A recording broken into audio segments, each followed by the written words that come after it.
বাংলাদেশের আওয়ামী লীগকে জাগ্রত করছেন আমাদের প্রাণ নিউটন মোল্লা ভাই সহ ছাত্রলীগ যুবলীগ আওয়ামী লীগের বিভিন্ন করা জাতির পিতার নিজ হাতে গড়া ছাত্র সংগঠন।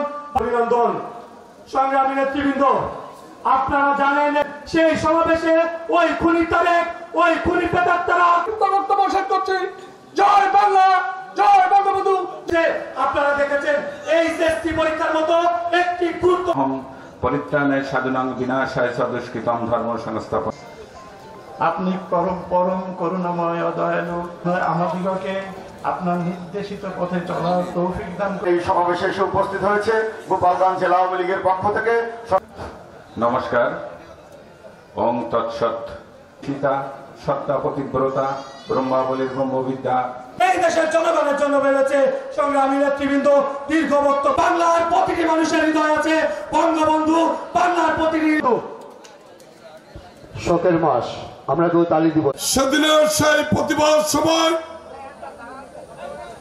বাংলাদেশ আওয়ামী লীগের সভানেত্রী বঙ্গবন্ধু কন্যা সেদিনের ট্রাকের উপরে মঞ্চ করা হয়েছিল। যখন সে বক্তব্য শুরু করে, তার বক্তব্য 11 থেকে 13 মিনিটের মাথায় সেই ভয়ঙ্কর সেই 21 আগস্ট 2024 সালে যে গ্রেনেড গুলো যুদ্ধক্ষেত্রে ব্যবহার হয়, একটা একটা করে 13টা গ্রেনেড নিক্ষেপ করেছিল। আল্লাহর অশেষ রহমতে বঙ্গবন্ধু কন্যা সেদিন বেঁচে গিয়েছিল। সেই হত্যার প্রতিবাদ নিতে জানায়। সেদিনে কে করেছিল?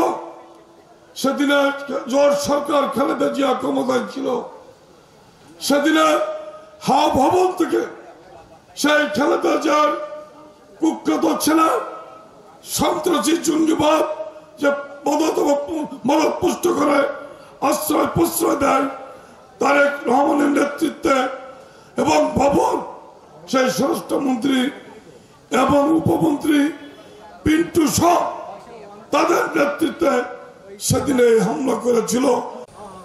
কোটা বিরোধী বা বৈষম্য বিরোধী আন্দোলন একটি ছায়া ছিল, একটি ধোঁয়াশা তৈরি করে আমাদের দেশের সাধারণ কোমলমতি ছাত্রদেরকে ভুল বুঝিয়ে আজকে বাংলাদেশে যে পর্যায়ে নিয়ে এসেছে।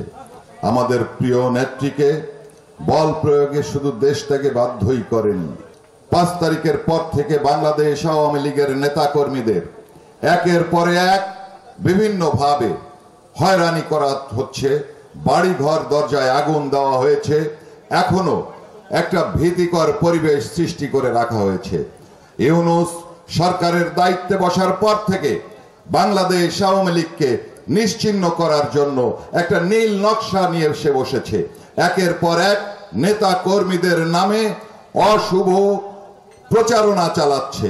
তারা আওয়ামী লীগের নেতা কর্মীদের গ্রেফতার করছে, সাধারণ জনগণকে ভয় দেখাচ্ছে। আজকে বাংলাদেশের সাধারণ জনগণের উদ্দেশ্যে বলবো, ভয় পেলে চলবে না। ওরা সংখ্যাগরিষ্ঠ নয়, ওরা ষড়যন্ত্রকারী। ওদের বিরুদ্ধে আমাদের ঐক্যবদ্ধভাবে রুখে দাঁড়াতে হবে। শেখ হাসিনার নেতৃত্বে 1996 সালে বাংলার আবল বিদ্রোহীরা বুকের তাজা রক্তে রাজপথ রঞ্জিত করে জননেত্রী শেখ হাসিনার নেতৃত্বে সেদিন এদেশের সরকার গঠন করেছিল।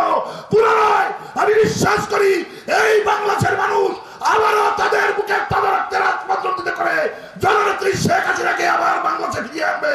আমি এই কথা 100% বিশ্বাস করি।